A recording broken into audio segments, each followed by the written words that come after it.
মোরা নকলি মুসলমান, মোদের নাইকো কাণ্ড জ্ঞান।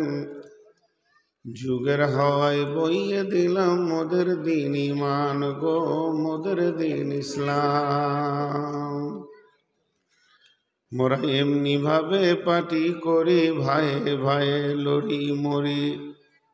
মোদের ভোটের জোরে বাবু বিধানসভা পান, বাবু লোকসভা পান।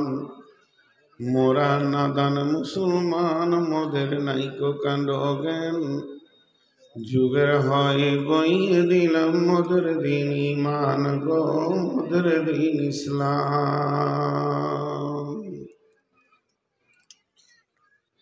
শ্রদ্ধেয় সুযোগ্য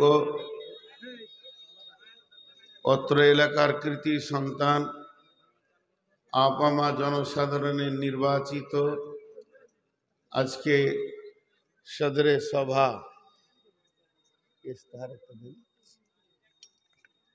উপস্থিত আকাশে তারকা সাদৃশ্য আলেম ওলামা বৃন্দ, সামনে আমার দিনদার ইমানদার মমিন ভাই সকল ও পর্দা থেকে শূন্যওয়ালি মমিনা মা বোনেরা, প্রশংসা গণগান স্তব স্তুতি ভালোবাসা তকদির হায়াত মত রুজি জান্নাত জাহান্নাম পুলসেরাত আখেরাত সব কিছুর মালিক আল্লাহ, যে মহান মুনিব আজকে আমাদেরকে বিভিন্ন এলাকা গোত্র বংশ জাতি ধর্ম বয়স বর্ণ নির্বিশেষে কামাত মিসবাহুল উলুম মাদ্রাসার উন্নতি কল্পে 24তম বিরাট জালসায় বিভিন্ন এলাকা থেকে এনে আমাদেরকে হাজির করেছেন।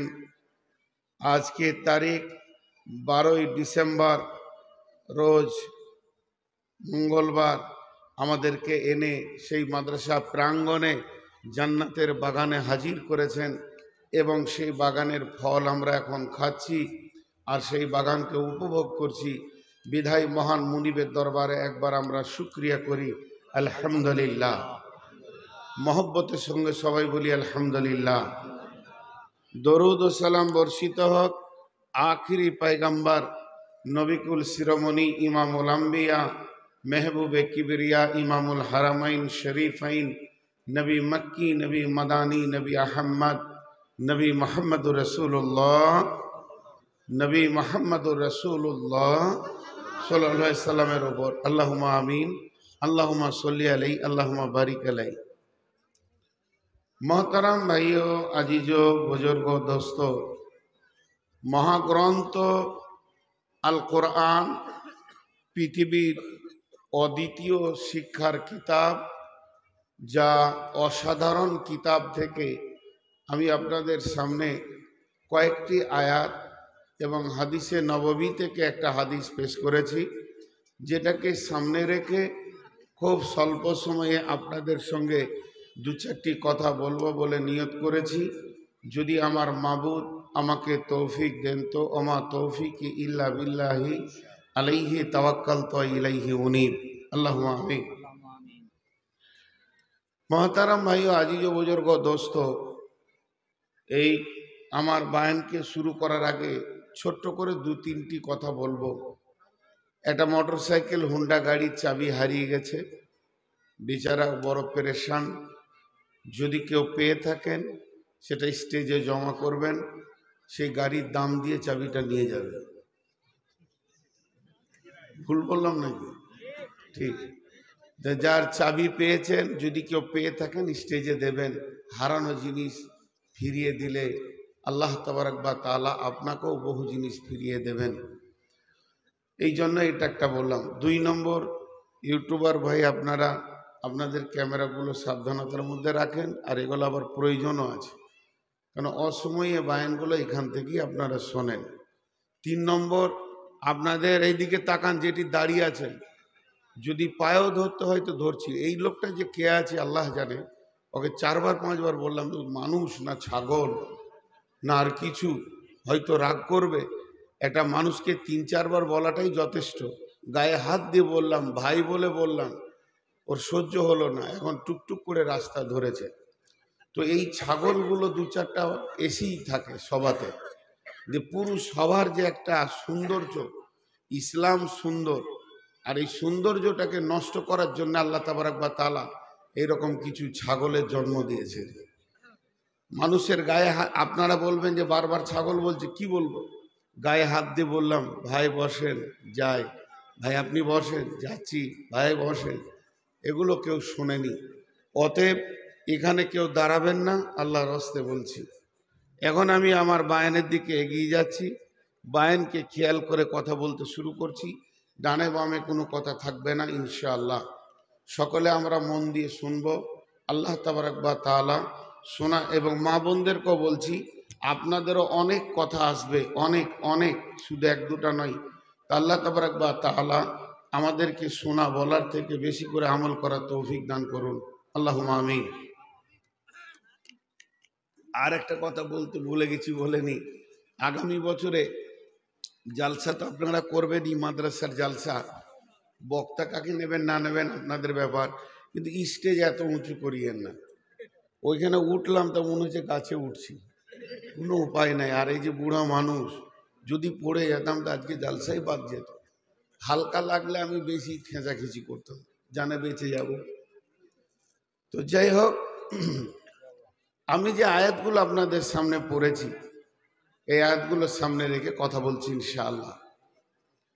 আল্লাহ তাবারক ওয়া তাআলা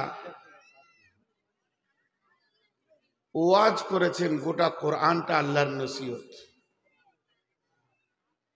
কত কথা আল্লাহ বলেছেন,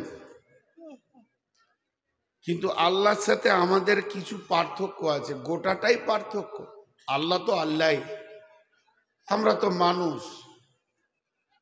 মানুষের তো সেই পাওয়ার নাই, পাওয়ার তো আল্লাহরই।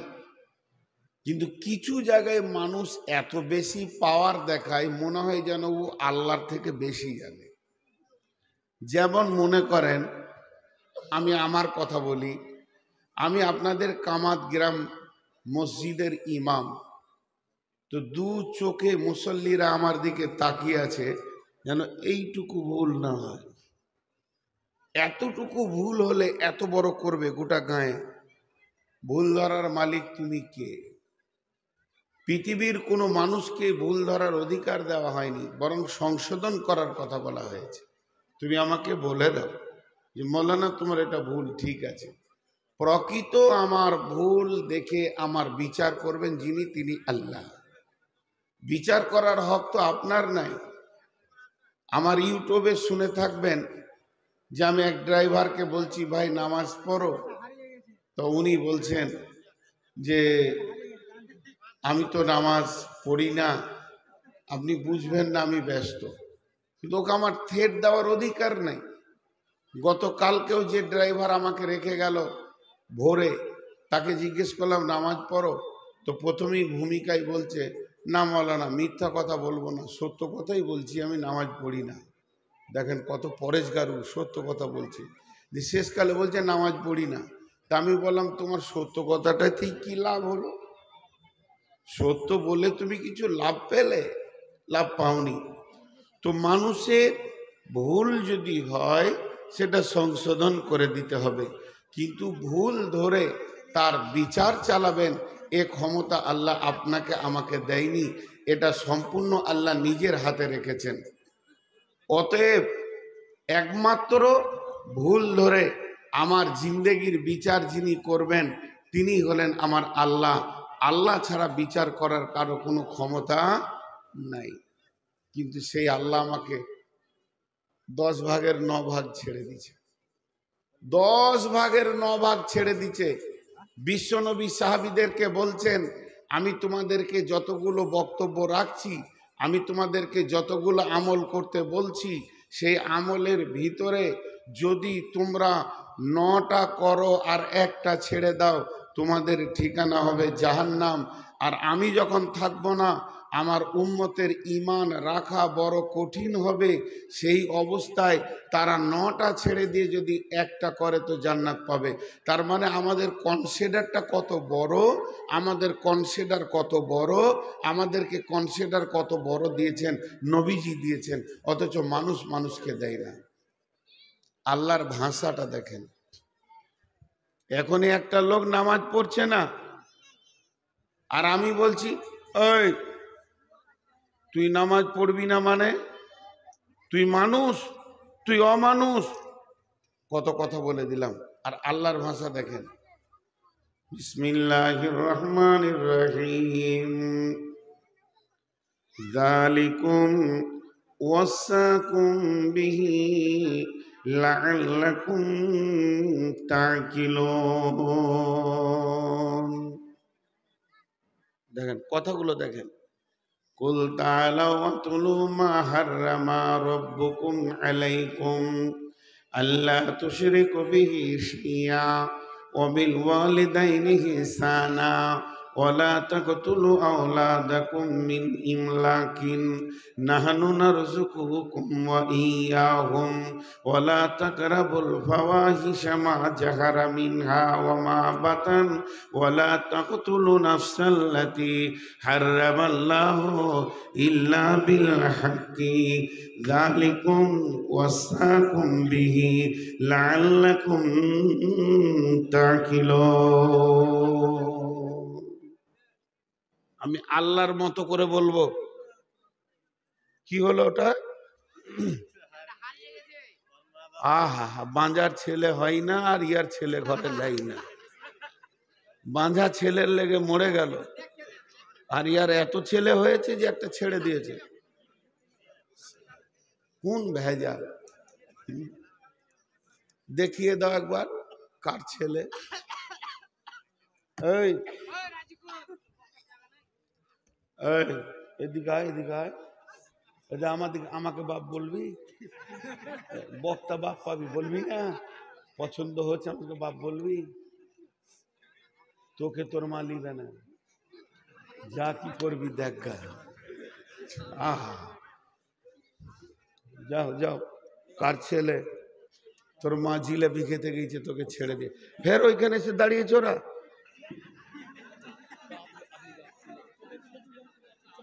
ওই বস, কার ছেলে নিয়ে যান। বেশ জিলাপি খেলে খাওয়া হলো, আসেন এবার ছেলেটা লেন, আমাদের ডিস্টার্ব করিয়েন না। খালি আমার দিকে একটু ধ্যান দেন, আপনাদের হাত দুটো ধরে বলছি 10 মিনিট, তারপরে আমি বলবো আপনারা বাড়ি যান, আর আপনারা বলবেন আপনি বকেন, কারণ কথাগুলো আমার নয়, আমাকে কোনো মূল্য দিবেন না। আপনাদের পায়ের জুতা আমার ফুল, মাথার ফুল, আমার কোনো মূল্য নেই। মূল্য হচ্ছে রাসূলুল্লাহ সাল্লাল্লাহু আলাইহি ওয়াসাল্লাম এবং আল্লাহর। আমি তার কথা বলছি বলে বসে শুনছেন। অতএব আপনারা 10টা মিনিট খালি শুনেন, 10টা মিনিট। এখানে আল্লাহ কেমন করে বলছেন, আমি একটা লোককে, ধরেন আমাকে দিয়ে উদাহরণটা দিচ্ছি, এখানে একটা বেনামাজি দাঁড়িয়ে আছে, ওকে বকাবকি করছি, ওই তুই নামাজ পড়বি না মানে তুই কি হয়েছে মুসলমান, তোর বাপ অমুক। আমার বলার ভঙ্গি দেখেন আর আল্লাহর বলা ভঙ্গি দেখেন। আল্লাহ 5টা বড় বড় গুনার কথা বললেন। 1 নম্বরে বললেন শিরক, 2 নম্বরে বললেন মা বাপকে কষ্ট দেওয়া, 3 নম্বরে বললেন লাইগেশন করিও না, 4 নম্বরে বললেন ফাহেসা কাজের কাছে যেও না, 5 নম্বরে বললেন মানুষ হয়ে মানুষ কতল করো না। যে 5টা কথা বলার পর আমার আল্লাহর ভাষাটা কত মিষ্টি। যালিকুম ওয়াসাকুম বিহি লাআল্লাকুম তাকিলুন। ওরে আমার গোলামের দল, আমি তোদেরকে এগুলো ওসিয়ত করলাম, যদি তোরা মেনে নিতিস, তোদের যদি বিবেক থাকতো, তাহলে তোদের কাজে লেগে যেত। ভাষাটা কত নরম। যদি তোদের বিবেক থাকে, তাহলে আমার ওসিয়তগুলো তোদের কাজে লেগে যাবে। পরে আবার 5টা ওসিয়ত করছেন, যে আমার আল্লাহ বলছেন যালিকুম ওয়াসাকুম বিহি লাআল্লাকুম তাযাক্কারুন। এ আমার গোলামের দল, ওরে আমার হৃদয়ের মহব্বতের আদমের সন্তান, আমি কোরআনে তোদেরকে 5টা ওসিয়ত করলাম, যদি তোরা স্মরণ রাখতিস তাহলে কত সুন্দর কাজে লেগে যেত। খালি পার্থক্যটা করেন, একটা দাগ টানলে ছোট না বড় বলতে পারবেন না, পাশে আর একটা দাগ টেনে দেবেন, তাহলে ই ছোট না ই বড় বলা যাবে।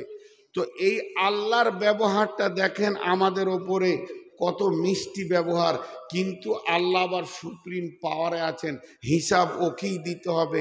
জান্নাতের চাবি ওর কাছে, সুখের চাবি তার কাছে, দুঃখের চাবি তার কাছে, রুজির চাবি তার কাছে, হায়াতের চাবি তার কাছে, মওতের চাবি তার কাছে।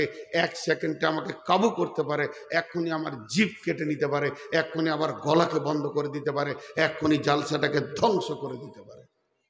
এত বড় পাওয়ারওয়ালা। ও যদি সমস্ত কিয়ামতের মাঠে কাফের বেঈমানকে জান্নাত দিয়ে দেয়, তাও কেনে দিলে কথা বলারও কারো ক্ষমতা থাকবে না। আর সমস্ত নবীকে জাহান্নাম দিয়ে দিলে কেন দিয়েছে এ কথা বলার ক্ষমতা কারো থাকবে না। এর নাম আল্লাহ। তিনার ভাষাটা কত মিষ্টি। আর আমি 2 পয়সার কানা করি, একটা আলিপার বা সুজা করে পড়তে পারি না, আর একটা বেনামাজিকে হুমকি মেরে মেরে কথা বলছি, একটা আপনার কিনা একটা বেদাড়িকে, একটা জুয়ারিকে, মাতালকে ধুমকিয়ে কথা বলছি। কে হক দিয়েছে তোমাকে? জি, কোরআনে, কোরআনে যাকে জালিম বলা হয়েছে, এর থেকে বড় জালিম আর হয় না। তার নাম ফেরাউন। কোরআনে যাকে জালিম বলা হয়েছে তার নাম ফেরাউন। আল্লাহ মুসাকে পাঠাচ্ছে ফেরাউনের কাছে, আর বলছে, ও নবী মুসা কুলু কাওলান লাইয়িনা, তুমি ফেরাউনকে যখন কথা বলবে তখন মিষ্টি মিষ্টি করে কথা বলবে, নরম নরম করে কথা বলবে না, ওর সঙ্গে কড়া ব্যবহার করবে না। আজকে কামাতের জালসা শ্রোতাদেরকে যদি জিজ্ঞেস করি যে ফেরাউনের হক আছে মিষ্টি কথা শোনার? ফেরাউনের হক আছে? লাখ লাখ ছেলেকে কেটে ফেলে দিল, লাখ লাখ ছেলেকে জবাই করে দিল, লাখ লাখ ছেলেকে জিন্দা পুঁতে দিল, ওর হক আছে মিষ্টি কথা শোনার? কিন্তু আল্লাহ মুসাকে বলছে, তুমি যাও, ফেরাউন আসবে এটা নয়, তুমি যাও গিয়ে মিষ্টি কথা বলো। তাহলে ফেরাউনের দাম বেড়ে গেল মুসার থেকে? বলে জি না। কেন? যদি চিনি একটা মৌলানা খাই তো মিষ্টি, চিনি যদি একটা নামাজি খাই তো মিষ্টি, চিনি যদি একটা বেনামাজি খায় তাও মিষ্টি, চিনি যদি একটা মাতাল খায় তাও মিষ্টি, চিনি যদি একটা জুয়ারি খায় তাও মিষ্টি, আর চিনি যদি একটা বেঈমান লম্পট সুদারু খায় তাও মিষ্টি। তার মানে ওটা চিনির গুণ, চিনি কারো কাছে আপার ডিপার হবে না। তেমনি আল্লাহ বলতে চাইছেন, আমার কোরআন সত্য, আমার নবীরা সত্য, আমি সত্য, আমার আখলাক হলো মিষ্টি। এ যেখানেই যাবে মিষ্টি ফুলের মতো ভেসে উঠবে, এ কোনো জায়গায় খারাপ হবে না। তার মানে ফেরাউন মত পর্যন্ত জেনে নে ইসলামে কোনো রকম হুমকা ধুমকা চমকা নাই, এখানে ঠান্ডা মিজাজে চলতে হবে। তার মানে ফেরাউন জেনে নে আমি বেঈমান, কিন্তু মুসা বেঈমান নয়। আমার এতগুলো কথা বলার উদ্দেশ্যটা কি? এতগুলো কথা যে আপনাদেরকে বললাম, এর পেছনে তো একটা উদ্দেশ্য লুকানো আছে।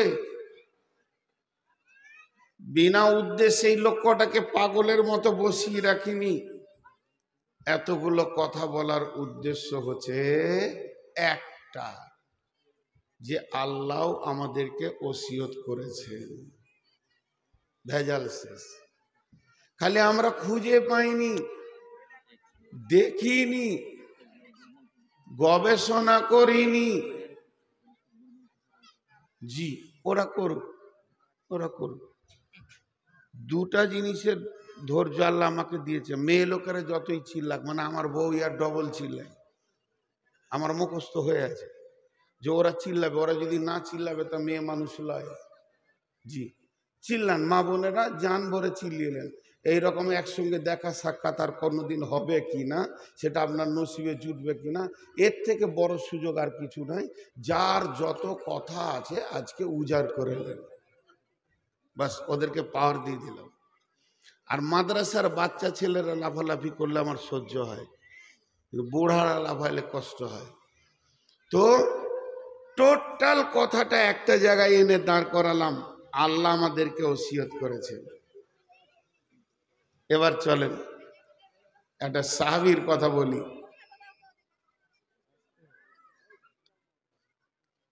ক কোটি টাকা এলো? সাহাবীটার নাম হচ্ছে আমর বিন আস। আর একটা সাহাবীর নাম হযরতে আলী। হযরতে আলীকে দুইজন কোপ মেরেছিল, ফজরের নামাজ পড়তে যাবে তখন। সেই দুজনের মধ্যে একজনের নাম মুজাহির। যখন মদিনাতে দ্বন্দ্ব শুরু হয়ে গেল, খিলাফতির দ্বন্দ্ব, এবার আলীকে মারবে, এই মুজাহির বেঈমান 1 মাস থেকে রেডি হচ্ছে, কখন কোপ মারব। একদিনও তালোয়ারটাকে নিয়ে একটা কাঠে বালুতে শান দিছে। এমন সময় হযরতে সাদ দেখে ফেলেছেন, বলছে কি করছিস মুজাহির? বলছে আমি তালোয়ারটা ধার করছি, চোখা করছি। বলে কেন? না আমি একটা ষাঁড়কে দুনিয়া থেকে সরাবো। কত বড় বেঈমান!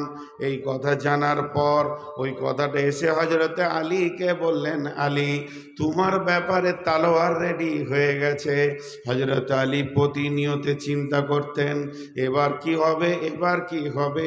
কিন্তু সাহাবীরা বলেছিলেন, ও হযরতে আলী যদি তুমি একবার আমাদেরকে পাওয়ার দাও, তো যে বেঈমান দুজন তোমার বিরুদ্ধে উঠে লেগেছে এদেরকে আমি দুনিয়া ছাড়িয়ে দিব। হযরত আলী বললেন, শোনো ওরা তো এখনো অপরাধী নয়, অতএব ওদের উপরে চড়াও হওয়া তোমার আমার ঠিক হবে না। এই কথা বলার পর এরপরে যেদিন হযরত আলী ফজরের নামাজ পড়তে যাবেন, দুইজন ওঁত পেতে ছিল, ওই দুই বেঈমান একসঙ্গে দুইটা তালোয়ারকে হযরতে আলীর গর্দান বরাবর মারলো। একজনের তালোয়ার হযরতে আলীর বুকে এসে লাগলো, আর একজনের তালোয়ার সে লক্ষ্য ভ্রষ্ট হয়ে গেল, সেটা কাজে লাগলো না। হযরতে আলী পড়ে গেলেন। ইমাম হাসান হোসেন দৌড়তে দৌড়তে গিয়ে বাপের কাছে পৌঁছালো। হযরতে সাদ রাদিয়াল্লাহু তাআলা আনহু সঙ্গে সঙ্গে একটা চাদরকে নিলেন। এইবার ওই দুইজনের মধ্যে একজন কোন দিকে লুকিয়ে গেল দৌড়তে দৌড়তে, আর যার কোপটা আলীকে লেগেছে ওই বেঈমান দৌড়ে পালাতে পারছে না, চারিদিকে ঘেরা পড়ে গেছে, কিন্তু তালোয়ার ঘোরাতে রয়েছে, কে ওর সামনে যাবে। একজন বীর সাহাবী গেলেন, তার নাম হযরতে সাদ। হযরতে সাদ একটা মোটা চাদরকে নিয়ে বেঈমানকে সহ লেপ্টে মাটিতে পড়ে গেল। পড়ে যাওয়ার পর হাত থেকে তালোয়ারটা খুলে হাত দুটিকে বাঁধলেন। বাঁধার পর হযরতে আলীকে নিয়ে এলেন, আলীর কাছে নিয়ে আসলেন। হযরতে আলী মুমূর্ষ অবস্থায় রয়েছে, এবার ধুক ধুক করছে, বাঁচবে না থাকবে আল্লাহ ছাড়া কেউ জানে না। হযরতে আলী বলছেন, রে সাদ, ও আমার বেটা হোসেন, আমার বেটা হাসান, আমার ওসিয়ত গুলো মন দিয়ে তোমরা শোনো, ওকে ভালো করে বন্দি করে রাখো। আমি যদি বেঁচে যাই ওর বিচার আমি করব, তোমাদেরকে করতে হবে না। আর আমি যদি মারা যাই শরীয়ত সম্মত ওর বিচারটা তোমরা করবে, শরীয়তের বাইরে অতিরিক্ত কিছু করবে না।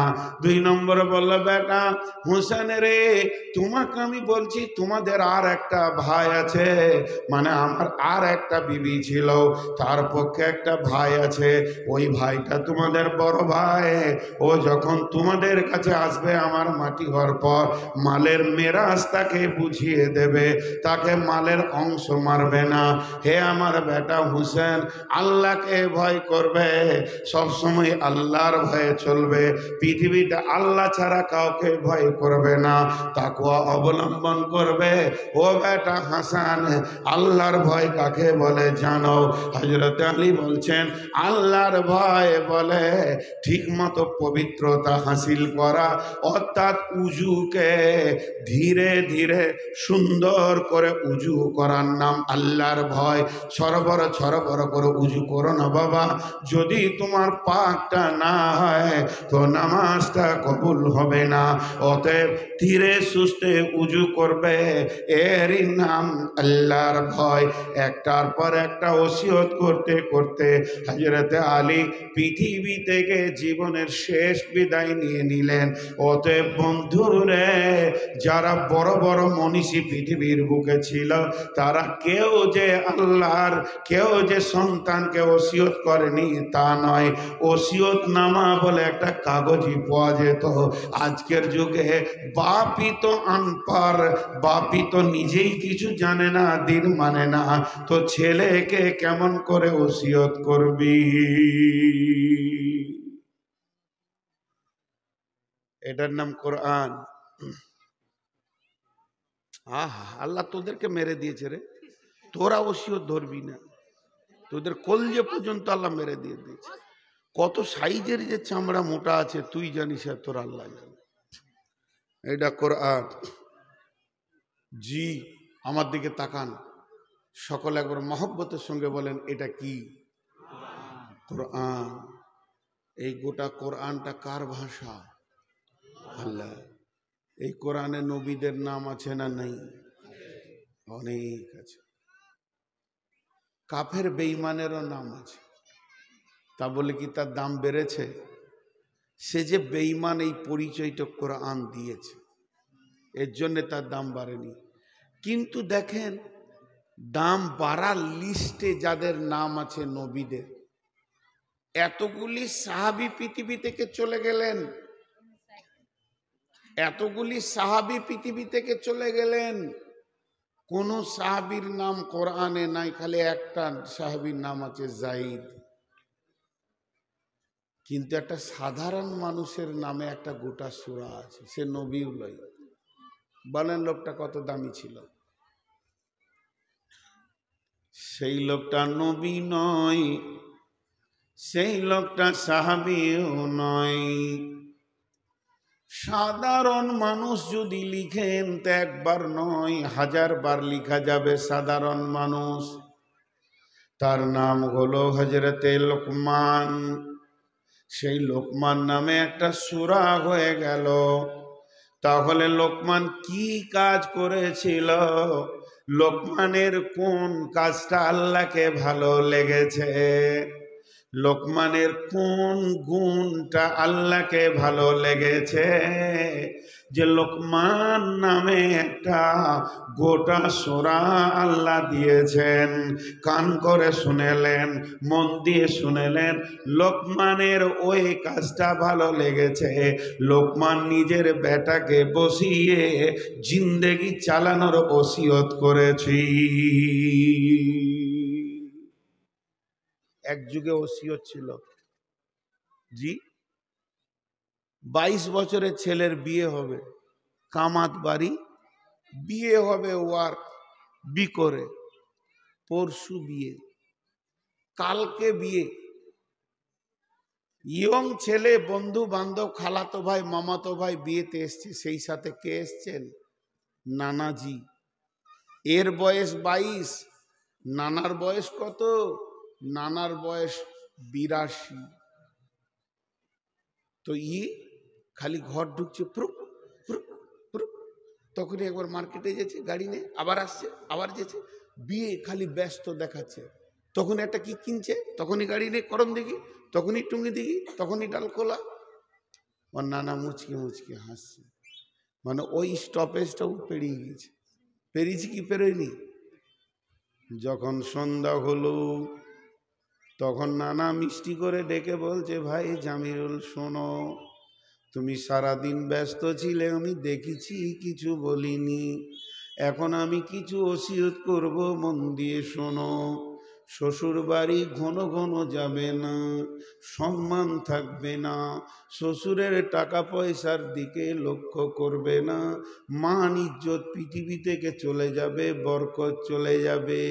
যদি শালি থাকে তার সাথে ইয়ার্কি ঠাট্টা করবে না, চরিত্রে দাগ পড়ে যাবে। খবরদার সালাদের বইয়ের সঙ্গে বসে গল্প করিও না, মান সম্মানের দিকটা শেষ হয়ে যাবে। আর যত পারবে বউকে ভালোবাসবে, নিজে যেমন ইনকাম করবে ওই রকম বিবিকে দুটা চারটা এনে খাওয়াবে। তার মানে হচ্ছে নানা ওই বয়সটা আজ থেকে 60 বছর আগে অতিক্রম করে ফেলেছে, ওর অভিজ্ঞতা অনেক বেশি আছে। নানা ভাইয়াকে, নানা লাতি ভাইকে সুন্দর করে ওসিয়ত করে দিল, এর নাম হচ্ছে ওসিয়ত। হযরতে লোকমান হাকিম তার বেটাকে বসিয়ে বলছে, ইয়া বুনাইয়া লা তুশরিক বিল্লাহ ইন্নাশ শিরকা লা যুলমুন আযীম। আবার বলছে, ইয়া বুনাইয়া, হে বেটা, এই বেটা, এই বেটা, চিৎকার করে করে কথা বলিও না। পৃথিবীতে সব থেকে চিৎকার করে কথা বলবে কে না? গাধা। আর গাধার স্বর খুব কর্কশ। আর চিৎকার করে কথা বলবে কারা? না জাহান্নামীরা। জাহান্নামীদের আওয়াজ কোনো সময় আসতে হবে না, মিষ্টি মিষ্টি কথা হবে কাদের? না জান্নাতীদের। এইভাবে আল্লাহ তাবারাক ওয়া তাআলা দেখলেন লোকমান হাকিম যখন তার ছেলেকে এই ওসিয়তটা করেছে, এইটা আমার গোলামদের কাজে লাগবে, এর জন্য সেটা নোটিশটা কোরআনে তুলে দিয়েছে। এতক্ষণ আমি যা বক্তব্য দিলাম, কি পেলেন আপনারা? যদি কিছু পেয়েছেন তাহলে আমি বক্তব্য দিয়েছি, আর যদি কিছু না পেয়েছেন তাহলে আমি একজন পাক্কা বেঈমান। আমি একজন পাক্কা বেঈমান, আপনাদেরকে ফাঁকি মেরেছি। জি ভাই, পৃথিবীতে কিছু বক্তা উঠেছে, একে খানিক খোঁচা মারছে, ওকে খানিক খোঁচা মারছে, ওকে খানিক রাগাচ্ছে। বিশ্বনবীর চরিত্রে একদিন এনে দিতে পারবেন যে কাউকে খোঁচা মেরে কথা বলেছে? বিশ্বনবীর 63 বছর জীবনে একবারও কাউকে খোঁচা মেরে কথা বলেছে? দেখিয়ে দিতে পারবেন? তুমি আমার দুধ খাঁটি, সারাদিন চিল্লাও, ওর দুধে পানি আছে, তোমার বলার দরকার নেই, লোক বুঝে নিবে। লোকের কাছে ল্যাক্টোমিটার আছে। তুমি শীতল ঠান্ডা ছায়া দাও, তোমার গাছের নিচে এসে সবাই বসবে। চায়ের দোকানে, যে দোকানে স্পেশাল চা হয়, ভিড় ঠিকই লেগে যায়, কাউকে ওকে প্রচার করতে হয় না। আর একটা চায়ের দোকানে 3 জন বসে আছে আর কেউই নাই, ওর কাপ খাওয়ারও লোক নেই, আর এক জায়গায় লাইন দিয়ে নিচ্ছে, কারণ মানুষের চেতনতা আছে। জি, আমি এতক্ষণ আপনাদেরকে যা দিলাম তা হলো ওসিয়ত। আজকের আমার বক্তব্যের বিষয় হলো রাসূলুল্লাহ, সবাই মহব্বতের সঙ্গে বলি, রাসূলুল্লাহ সাল্লাল্লাহু আলাইহি সাল্লামের ওসিয়ত। এতক্ষণ কোরআনের আয়াত দিয়ে আপনাদেরকে একটা জায়গায় নিয়ে আসলাম। আমার নবী ওয়াজ করেছেন আমাদের জন্য, সেটা আজকে আমরা সকলে শুনব, আমিও শুনব। আমার মুখ বলবে কিন্তু আমার কান তো বলবে না, আমার কান শুনবে। বিসমিল্লাহির রহমানির রহিম। ওয়ান মাইমুনিল আওরিদি ক্বাল ইয়াইযু রাসূলুল্লাহ। সকলে জোরে একবার বলেন, এবার হৃদয় ঠান্ডা করার মতো বলেন, আসমানের ফেরেশতারা যেন বুঝতে পারে যে এরা রসুলকে খুব ভালোবাসে। খুব হৃদয় ঠান্ডা করার মতো মহব্বতের মিষ্টি সুরে দরুদ পড়ব আমরা। মা বোনেরাও চুপ হয়ে গেছে ইনশাআল্লাহ। ওয়ান মাইমুনিল আওরিদি ক্বাল ইয়াইযু রাসূলুল্লাহ সাল্লাল্লাহু আলাইহি ওয়াসাল্লাম ইগতানিম খামসান কাবলা খামসিন। সাহাবীটার নাম মাইমুনুল আওরিদি। ইনি বলছেন যে আমাকে নবীজি ওসিয়ত করলেন, ওয়াজ করলেন। প্রথমেই বললেন, রে মাইমুনুল আওরিদি, তুমি পাঁচটা জিনিসকে নিয়ামত মনে করো, পাঁচটা জিনিস আসার আগে। দেখেন, একটা কথা জিজ্ঞেস করব, আপনারা হালকা করে উত্তর দিবেন, খুশি হব। এটা আমি বলছি প্লাস্টিক, হযরত বলছেন প্লাস্টিক, গোটা সবাই বলছি প্লাস্টিক, আর নবীজি যদি বলেন সোনা, কোনটা ঠিক? সোনাটাই ঠিক। বাস, আমার না সাদ্দাক না, নবীজি যেটা বলছেন ওটাই ঠিক। তাহলে এই জায়গাতে একটা সোনা লুকানো রয়েছে। ইগতানিম, এই ভাষাটা কার? রাসূলুল্লাহ সাল্লাল্লাহু আলাইহি সাল্লাম। নবীজি বলছেন, রে আমার উম্মতের দল, তোমরা গনিমত মনে করো, নিয়ামত মনে করো। পৃথিবীতে যত সম্পদ আছে, সমস্ত সম্পদের থেকে এটাই বড় নিয়ামত। পাঁচটা জিনিস, এত দামি নিয়ামত আল্লাহ তোমাকে আমাকে দেবে। যে লোকটা চাইবে তাকে দেবে, যে লোকটা চাইবে না তাকেও দেবে। এটা আল্লাহর তরফ থেকে আপনার আমার জিন্দেগিতে পাঁচটা জিনিস আসবে। নবীজি বলছেন, এই পাঁচটা জিনিসকে নিয়ামত মনে করো। আমি বিশ্ব নবী তোমাদেরকে বলছি, আর পাঁচটা জিনিস আসার আগে যখন ওই পাঁচটা চলে আসবি, তখন তোমাকে জেনে নিতে হবে আমার নিয়ামত পাঁচটা হাতছাড়া হয়ে গেছে। যদি একবার হাতছাড়া হয়ে যায়, একবার যদি চান্স তোমার কাছ থেকে চলে যায়, তারপরে তুমি যদি 70 বছরও বেঁচে থাকো, আর মাথা ঠুকে ঠুকে মসজিদকে খাল করে দাও, আর চোখের পানিতে যদি নাগর নদী বইয়ে দাও, তারপরেও তুমি আর দ্বিতীয়বার ওই মাল ফিরে পাবে না। শুধু আল্লাহ দেবেন তো দেবেন, একবার দেবেন, দ্বিতীয়বার আমার রব তোমাকে দেবে না।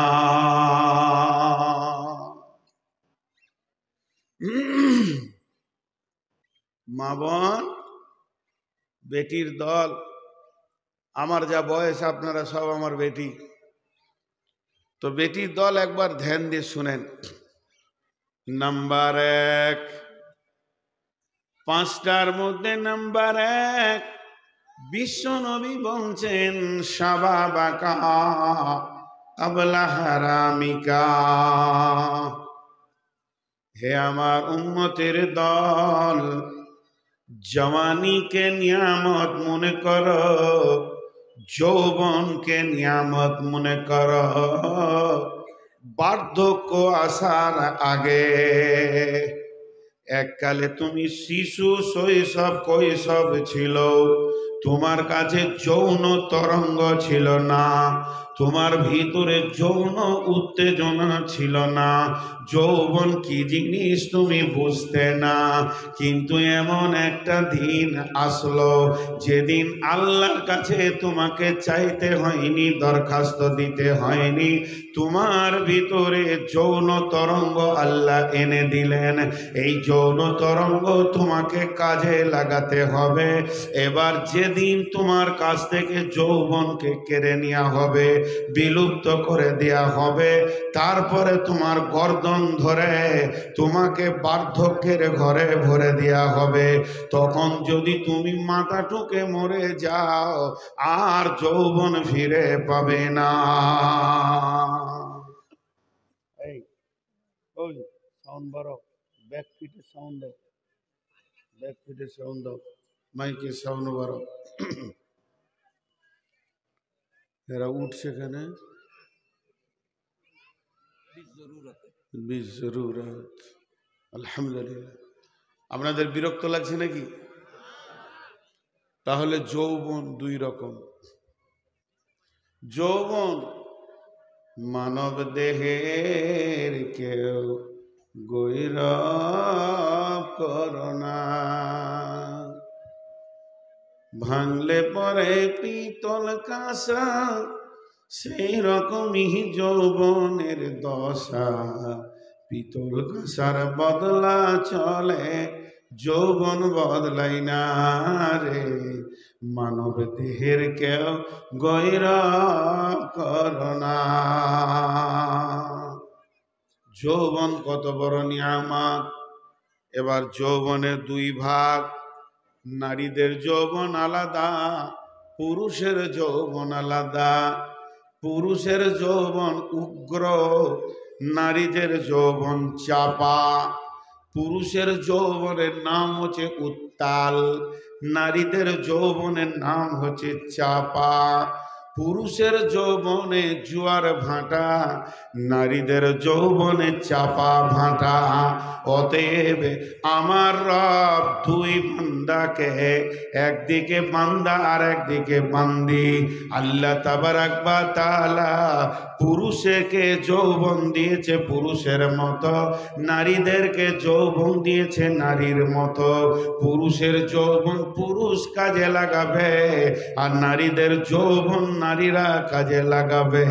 আল্লাহর নবী বলেছেন, সাবাতুন ইযিল্লুহুমুল্লাহু ফি দিল্লিহি ইয়াউমুল লা দিল্লা ইল্লা দিল্লুহু, ওয়া শাআবুন নাসা ফি ইবাদাতিল্লাহ।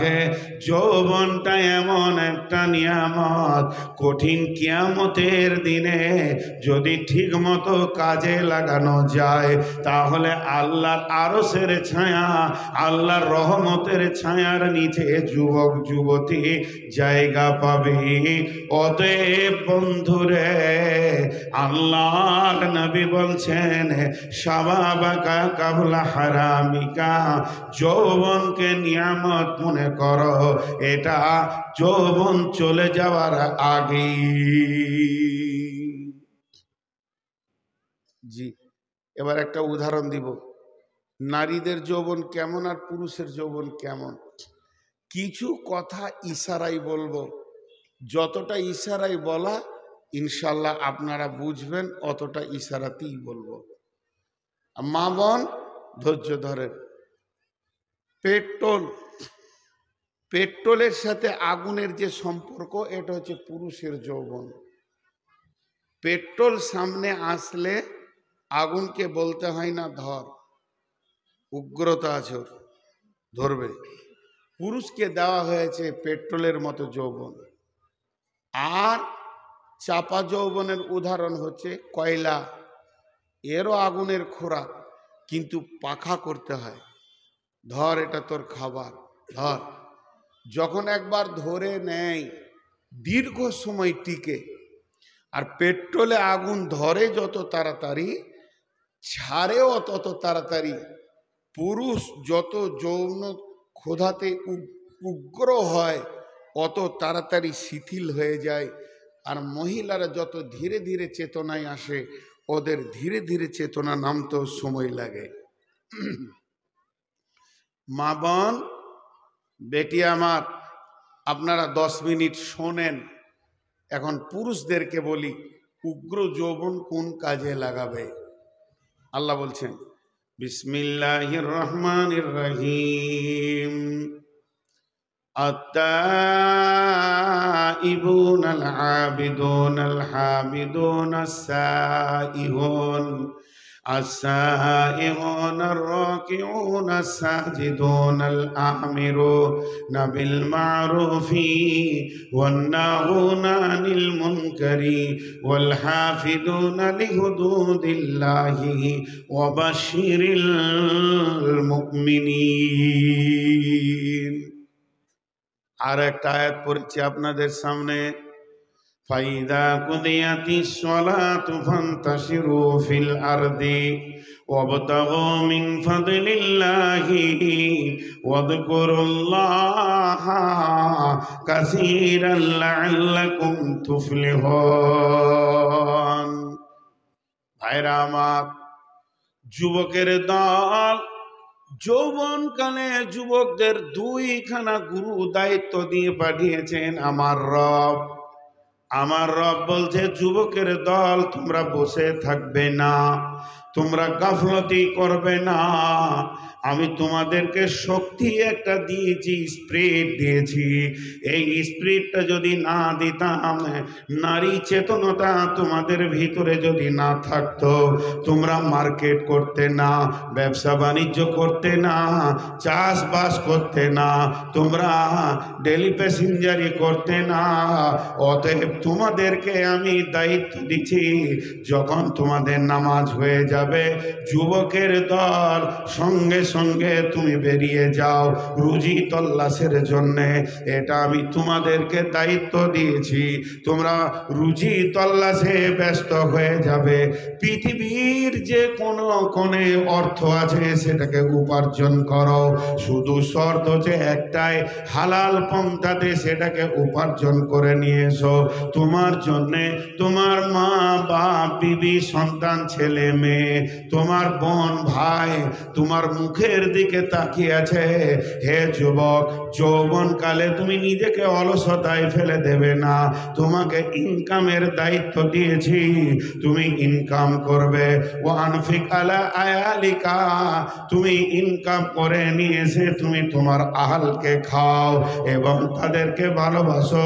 মিনাত তাওলিক, যেমন তোমার ইনকাম হবে ওই রকম তুমি স্ত্রী, পুত্র, কন্যা, মা বাপ, ভাই বোন, তোমার অধীনস্থে যারা আছে এদেরকে নিয়ে খাওয়াবে এবং এদের সঙ্গে তুমি আনন্দতে যুক্ত হবি।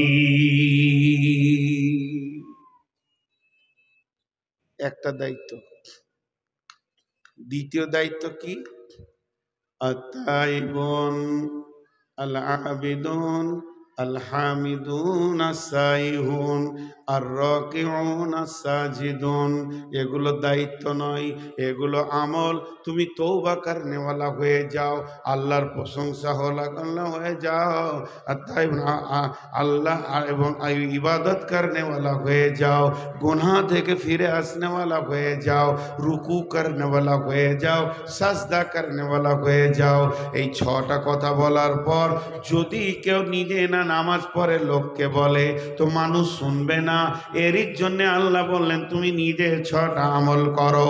তারপরে তোমাকে 2টো দায়িত্ব দিয়েছি, আল আমিরুনা বিল মারুফি ওয়ান নাহুনা আনিল মুনকারি ওয়াল হাফিজুনা লিহুদুদিল্লাহ। হে যুবকের দল, তোমরা হলে আমার কোরআনের সৈন্য, এটাকে তোমরা হিফাজত করো। খবরদার কোন বেঈমান কোরআনের বিরুদ্ধে কথা বলবে, তোমার ভিতরে যৌন তরঙ্গ থাকবে, উত্তাল বয়স থাকবে, আর এটাকে তুমি শুনে নেবে, এটা কোনোদিন হবে না। ফায়াকতুলুনা ওয়া ইউকতালুনা, প্রয়োজন হলে তার গর্দন নিয়ে নাও, প্রয়োজন হলে তুমি তোমার গর্দন দিয়ে দাও। যুবকের দল, তুমি যদি স্ট্রং হয়ে দাঁড়াও, ওয়াল হাফিজুনা লিহুদুদিল্লাহ, আল্লাহর কোরআনের আমি হিফাজত করব, অতএব তোমার বিরুদ্ধে কেউ কিছু করে নিতে পারবে না। আমি তোমাকে সেই ক্ষমতা দিয়েছি। অতএব হে যুবকের দল, তুমি ইবাদত করো এবং তুমি আমার কোরআনের সৈন্য হয়ে যাও। আর সৎ কাজের আদেশ করবে, অসৎ কাজের নিষেধ করবে, ডন হয়ে থাকবে, আল্লাহ ছাড়া কাউকে ভয় করবে না। যুবক, আমি তোমাদেরকে 2খানা আমল পৃথিবীতে দিলাম। 2টো আমল দিয়েছে। একটা উদাহরণ দিব। উদাহরণটা কি? এই গ্রামে ধরেন মসজিদ, মসজিদের সামনে আসরের নামাজ পড়ে আমরা দাঁড়িয়ে আছি 4-5 জন, ইমাম সাহেব আছেন, আমি আছি, আরো 2-3 জন আছে। এমন সময় একটা বাচ্চা ছেলে গিয়ে, বস বস, তুই বস, তোর হাতে এই মোবাইল রে বাপ, তোর বাপ আগে বিয়ে দিলে না কেন? তো একটা বাচ্চা ছেলে দৌড়ে গিয়ে কি বলছে দেখেন, চাচা চাচা। বলে কি হলো? আমি দেখে এলাম ওইখানে কটা ছেলে মদ খেয়েছে, তাস খেলছে, কোরআনের বিরুদ্ধে চলছে এটা। তখন আমার ভাষাটা কি হলো, হ্যাঁ যা, মনে হচ্ছে যেন গায়ে বল নাই, হিজড়ে। কোনো গায়ে আর বলই নাই, বাবা ছাড় হয়ে গেল। ছেলেটা তাকিয়ে থেকে গেল যে আমি বললাম বড় আশা করে এরা যাবে, তো তাস খেলাওয়ালারা কোন দিকে পালাবে, হলো না।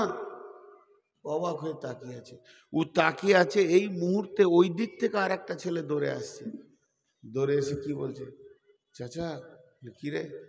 বলে তোমার বেগুনের ভুঁয়ে খলিল চাচার গরু ঢুকেছে। কে? কোন শালা গরু বললি? দুনিয়াবি ব্যাপারে আমরা কত বড় শিরবীর হয়ে গেলাম, কিন্তু দিনের ব্যাপারে জি। আচ্ছা বলেন, একটা লোক নদীতে মাছ মারতে গিয়েছে, যে ফজরের পর থেকে ও ডুবছে উঠছে, ডুবছে উঠছে, ডুবছে উঠছে, দিয়ে মাগরিব পর্যন্ত খালি মাছই মেরেছে। যে মৌলানা সাহেব কাছে ফতোয়া লিছে যে এর সাথে উজু করতে পারবো না, তাই মন চলবে। আচ্ছা ওর ওষুধ কি আছে বলেন তো? সারাদিন পানিতে ডুবছে, এসার নামাজ তাই মোমে পড়বে ও। তো আমাদের অবস্থা তাই, দুনিয়াবি ব্যাপারে গোটা জিন্দেগি জীবন যৌবন শক্তিকে ঢেলে দিছি, আর দিনের ব্যাপারে হিজড়ে বেনে গেছি। আল্লাহ বলছে আয়। তখন ফতোয়া কি দিছি, যে ও আল্লাহ রসুল বলেছে পারলে হাত দিয়ে রুকো, না পারলে মুখ দিয়ে বলো, না পারলে ঘৃণা করো। তো ঘৃণাটাই করে লি, চলবে? চলবে না। সত্য করে বলেন, কামাত এলাকার লোক, দিনাজপুরের লোক, বেশি লয় 10টা যুবক যদি হাতে হাত রাখে জামে মসজিদে, আল্লাহর কসম করছি, আল্লাহর কাছে শক্তি চাইছি, এবং আমরা প্রতিজ্ঞা করলাম, হয় আমরা পৃথিবীর বুকে মাটিতে বেঁচে থাকবো, নচেত আমাদের সামনে এক জুয়ারিকে তাস নিয়ে বসতে দিব না। অত্র এলাকায় একটা পঞ্চায়েতে যতগুলি মুসলিম গ্রাম আছে, একটা তাসওয়ালাকে বসতে দিব না। তুলে নিয়ে আসবো আর 2 পিস করে ছেড়ে দিব।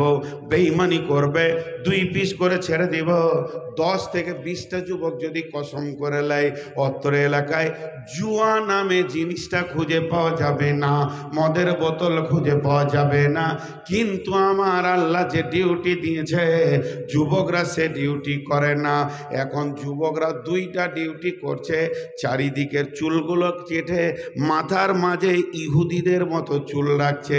এটা একটা ইহুদির সুন্নত, যে ইহুদিরা আজীবন রসুলের দুশমন, যে ইহুদিরা মুসলমানদেরকে মারছে। আজকে মুসলমানের ঘরে ছেলে ইহুদির সুন্নতকে গ্রহণ করেছে। শুধু তাই নয়, এই বেঈমান ওই ইহুদিদেরকে দেখে তারা নিজেদেরকে তার মতো বানিয়েছে, আর একটা কাজে সময় লাগাচ্ছে। কার বেটির কত বয়স হলো, এই সার্চিংয়ে খালি মোবাইলে সময় লাগাচ্ছে। যুবক, তুমি একটু খেয়াল করে দেখো, আমার যৌবন কাল চলছে এখন উত্তাল 22, আমি 24, আমি 30 বছরের যুবক। জ্ঞান পেয়েছি 15 বছরের, আর 15 বছর আমি উত্তাল যুবক হয়ে আছি। এর ভিতরে কটা বেঈমানের সঙ্গে মোলাকাত করেছি, কজন সুদারুর সঙ্গে মোলাকাত করেছি, কজন জুয়ারির সঙ্গে মোলাকাত করেছি, আমার লিস্টে একটাও নাম আসবে না। অথচ আমার নবী বলছেন, হে যুবক, তোমার জন্য আরশের নিচের ছায়া, রিজার্ভেশন, তোমার সিট তোমার অপেক্ষা করছে। শুধুমাত্র তুমি একবার আল্লাহর হুকুমের ওপরে নিজেকে দাঁড় করিয়ে দাও, রসুলের হুকুমে নিজেকে দাঁড় করিয়ে দাও। সেদিন তোমাকে রহমতের ছায়া হাতছানি দিয়ে ডেকে নেবে। কিয়ামতের মাঠে সবাই নাফসি নাফসি করবে, আর তুমি এসিতে আরাম করবি। মাঝে একটা কথা বলবো, এই কথাটা ইশারায় বলবো। তাহলে পুরুষদেরকে উগ্র যৌবন দিল কেন? মাঝে মাঝে কখনো কখনো আমি রেগে যাই কোনো খারাপ কাজ দেখলে। রাসূলুল্লাহ সাল্লাল্লাহু আলাইহি ওয়াসাল্লাম রেগেছেন, কিন্তু খোঁচা মারেননি। খোঁচা মারা আর রাগা দুটার মধ্যে পার্থক্য আছে। কিন্তু রেগেছেন, হযরত ওমর তাওরাতের পাতা পড়ছেন আর আল্লাহ রসুলের চেহারাটা লাল হয়ে গেল। হযরত আবু বকর বলছেন, ওমর তোমার এর থেকে মরে যাওয়া অনেক ভালো ছিল।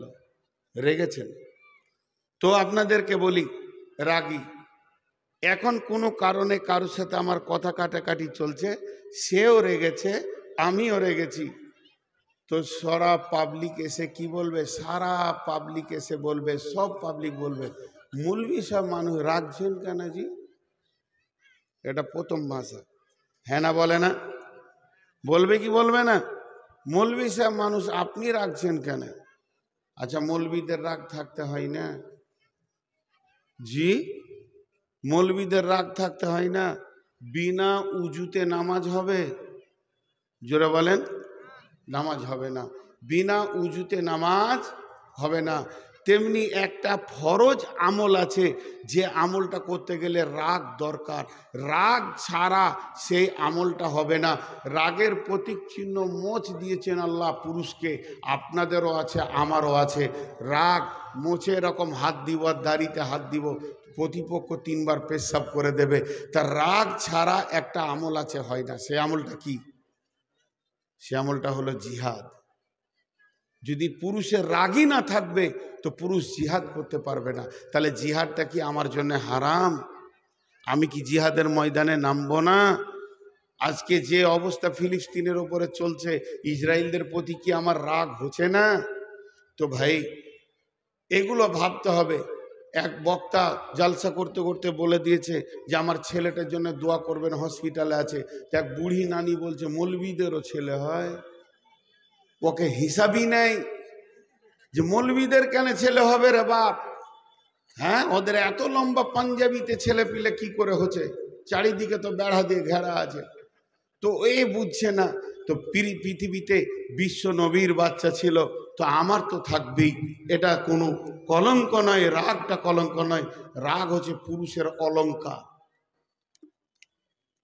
রাগের 4টা ভাগ আছে, 3টে হারাম, একটা অলংকার। সেদিকে আর যাব না, তাহলে রাগ নিয়ে অনেক কথা হয়ে যাবে। পরিষ্কার, রাগের 4টা ভাগ, 3টে হারাম, একটা হলো অলংকার। যে পুরুষের রাগ নাই, হযরত উমরের রাগ ছিল, সে জিহাদ করতে পারবে না। এখন আমার প্রশ্ন একটা আপনাদের তরফ থেকে আমি করছি, যে পুরুষকে উত্তাল যৌবন আল্লাহ দিলেন কেন? এদের কথা চাপা দিতে পারতো, দীর্ঘ লম্বা টাইম দিতে পারতো। একটা প্রশ্ন করব, আপনারা উত্তর দেবেন। যে উত্তর দিতে পারবে তার কাছে 1000 টাকা নিব। খুব ভালো করে ভেবে চিন্তে উত্তর দেবেন।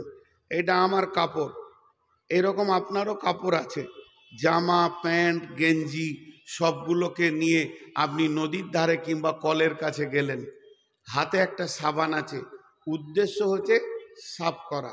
উদ্দেশ্য কি? সাফ করা। আপনারা মুখ খুলেন, উদ্দেশ্য কি? সাফ করা। দিয়ে ও কাপড় সাফ করে এসে কাপড়গুলোকে সুন্দর করে দড়িতে শুকাতে দিয়ে দিল। ওনার অজান্তে 2টো জিনিস সাফ হলো, কি বলেন তো? একটা হলো হাত, এটা উদ্দেশ্য ছিল না, অজান্তেই সাফ হয়ে গেল। আর 2 নম্বর হচ্ছে যে পাথরে মেরেছে, পাথরটা, ওইটার জন্য সাবান কিনেনি, অথচ পাথরটা সাফ হয়ে গেছে, কিন্তু উদ্দেশ্য ছিল কাপড় সাফ করা। তো যুবকের উদ্দেশ্য 2টা থাকবে, পৃথিবীতে সৎ কাজের আদেশ, অসৎ কাজের নিষেধ করব, আল্লাহর কোরআনের হিফাজত করব, আর এই পৃথিবীর বুকে আর কি করব? 2 নম্বর কাজ, সারা বিশ্বে যেখান থেকে হোক ইনকাম করে নিয়েছে স্ত্রী পুত্র কন্যা সন্তানের পেছনে খরচা করব। এটা হলো উদ্দেশ্য, এটাই হলো মেন সাবজেক্ট যুবকদের পৃথিবীতে আসা। আর অজান্তে আর একটা কাজ হয়ে যাবে, ও যেমন যুবক তেমনি ও আর একটা যুবককে জন্ম দিয়ে চলে যাবে। তার মানে সন্তান বানানোর কাজটা বিনা উদ্দেশ্যেই কখন হয়ে যাবে? 4টা ছেলের বাপ হয়ে যাবে। যদি ওইটাই উদ্দেশ্য হতো, তাহলে বন্ধুরে বউকে কোলে করে সারা দিন কাটালে নেকি বেশি পাওয়া যেত। ওটা উদ্দেশ্য নয়, ওটা পরজন্মকে ঠিক রাখতে হবে। বীরের বীজে বীর তৈরি হবে। এই পরজন্মকে ঠিক রাখার জন্যে আমার আল্লাহ নারী পুরুষের ক্রসটাকে সুন্দর করে একটা নিয়ম বানিয়ে দিয়েছে, কিন্তু ওটাই আমাদের উদ্দেশ্য নয়। আমরা বেঁচে থাকার জন্য খাই না খাওয়ার জন্য বেঁচে আছি? জোরে বলেন।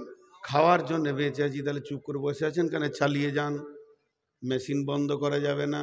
আর বেঁচে থাকার জন্য যদি খায়, তাহলে যতটা পরিমাণ দরকার অতটা খেলেই হবে, যেন জানটা বেঁচে থাকে। আগে উদ্দেশ্য দেখেন, বেঁচে থাকার জন্য খায় না খাওয়ার জন্য বেঁচে আছি? জি, বেঁচে থাকার জন্য আমরা খাই, খাওয়ার জন্য আমাদের জীবনটা নয়। আমাদের জীবনটা যদি খাওয়ারই উদ্দেশ্য হয়ে যেত, তাহলে এক সেকেন্ড খাওয়ার থেকে বিরতি নেওয়া যেত না। নামাজ ইবাদত, ইনকাম করা ইবাদত। ইনকাম করা কত বড় ইবাদত জানেন কি? একই আয়াতে দুটি হুকুম, কান করে শুনেলেন যুবকের দল। এটা অনেক শর্টকাটে বলবো।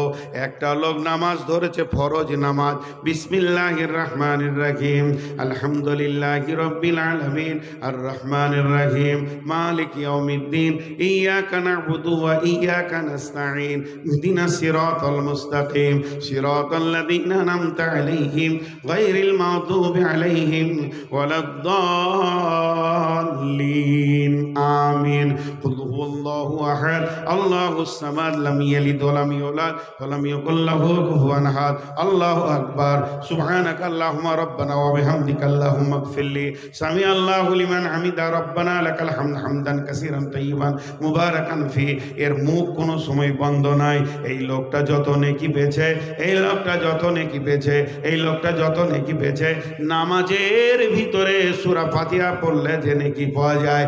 আর একটা যুবক, তাকে নামাজি হতে হবে প্রথম শর্ত, তাকে ইমানদার হতে হবে দ্বিতীয় শর্ত।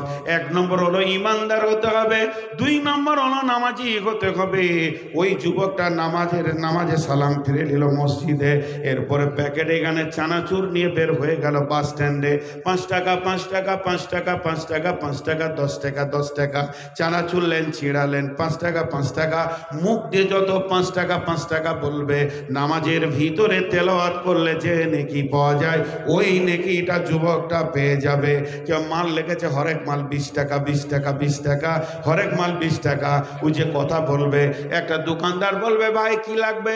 চা লাগবে, বিস্কুট লাগবে, চা দিল, বিস্কুট দিল, আর কি লাগবে, আর কি লাগবে, এটা লেন ওটা লেন। কত হলো? 15 টাকা। দেন 15 টাকা, লেন 35 টাকা, 50 টাকা নোটে রিটার্ন হয়ে গেল। এই যে কাজগুলো করছে, সমস্ত কাজটা নামাজ পড়ার মতো নেকি পাবে বন্ধুরে। এটা কোরআনের ফয়সালা। আল্লাহ তাবারাক ওয়া তাআলা একটা আয়াতে দুইখানা হুকুম করেছেন। একদিকে বলেছে নামাজ পড়ো, অন্যদিকে বলেছে ইনকাম করো। তাহলে ওই আয়াতে নামাজ পড়া যত নেকি, ইনকাম করা অত নেকি। তবে শর্ত হচ্ছে তাকেও নামাজি হতে হবে এবং তাকে ইনকাম করনে, তাকে আর কি ইমানদার হতে হবে। একজন যদি নফল নামাজ পড়ে, নফল ইবাদত করে, একজন 82 বছরের বৃদ্ধ, সে নফল নামাজ পড়ছে আসর থেকে মাগরিব পর্যন্ত। আর একজন যুবক মাঠে বের হয়ে গেছে নিরান দিতে, ওই ছেলেটা যে নেকি করেছে, এই বৃদ্ধটা মসজিদে ওই নেকি করতে পারবে না। অতএব বন্ধুরে, হে যুবকের দল, আল্লাহ আমাদেরকে এই উদ্দেশ্যে পৃথিবীতে পাঠিয়েছে। এরা সমাজকে গঠন করবে, হারাম চিজকে পৃথিবী থেকে তুলে দেবে এবং আমার কোরআনের হিফাজত করবে। সেই সাথে আমার উদ্দেশ্য এরাও ইবাদত করনেওয়ালা হয়ে যাবে, আমার উদ্দেশ্য এরা ইনকাম করনেওয়ালা হয়ে যাবে। এরই ভিতরেই 4টা 5টা 6টা ছেলের বাপ হয়ে যাবে। ওটা উদ্দেশ্যর বাইরে। আমার রব ওটা কি যদি উদ্দেশ্য বানাতো, তাহলে এইদিকে আমলগুলোকে খাটিয়ে দিয়ে বলতো, যুবকের দল, বিবিকে সন্ধ্যার সময় কোলে নিবি, ফজরের আগে পর্যন্ত ছাড়বি না, ছেড়ে দিবি তো গুনাহ হয়ে যাবে রে। আবার সকালবেলায় বিবির গালে ধরবি তো সন্ধ্যা পর্যন্ত গলাতে জড়িয়ে রাখবি, না হলে নাকি হবে না। এরকম কোনো কথা নাই। আল্লাহ তাবারাক ওয়া তাআলা বংশ বিস্তারের জন্য দুইজনের মধ্যে প্রেমের আবদ্ধতা দিয়েছে। হে যুবকের দল, পৃথিবীর বুকে তোমাদের আজকের জন্য এটাই হলো তোমাদের ইবাদত। এবার এদেরকে উগ্র যৌবন কেন দিল? উগ্র যৌবন দেওয়ার উদ্দেশ্য, এদের যদি যৌবনটা অনেক লেট হতো ছাড়তে, তাহলে দোকান বেলা 8টায় খুলতো না, বৈকাল 3টেতে খুলতো। আর জিহাদের ময়দানে যেতে পারতো না। সাহাবা রাদিয়াল্লাহু মাজমাইনেরা জিহাদের ময়দানে অটল দাঁড়িয়ে আছে। 1 দিন 2 দিন 5 দিন 7 দিন 2 মাস হয়ে গেল, জি, খন্দকের ময়দানে দাঁড়িয়ে আছে, এরই ভিতরে বিবি ব্যবহার হয়েছে, প্রতিপক্ষ বুঝতেই পারছে না যে কখন তারা গেছে কখন তারা এসেছে, কিন্তু অটল দাঁড়িয়ে আছে। মেন সাবজেক্টে দাঁড়িয়ে থাকতে হবে, এই জন্য আমাদেরকে উগ্র যৌবন দিয়েছে। এবার চাপা যৌবনের কথা কিছু বলি, মেয়েরা কি করবে যুবতী অবস্থায়, না এটা বাদ দিব?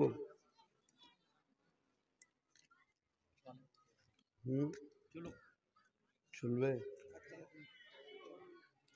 সময় সাপোর্ট করবে না। আচ্ছা বলি তারপরও, চাপা যৌবন মেয়েরা কি করবে, ওদের যৌবন চাপা, এটা মা বোনেরা কান করে শোনেন। ভাই আপনাদের বিরক্ত লাগছে নাকি? কাকে কাকে বিরক্ত লাগছে হাত তুলেন। মাশাআল্লাহ 3-4 জনকে লেগেছে। নারায়ে তাকবীর। আর একটু জোরে বলেন, আমাকে পাওয়ার দেন খানি, আমার অবস্থা খুব খারাপ, আমি শেষ, আমি শেষ। হ্যাঁ, নারায়ে তাকবীর। মা বোনেরা আমার, বেটির দলেরা, আপনাদের যৌবনটা কোন কাজে লাগাবেন?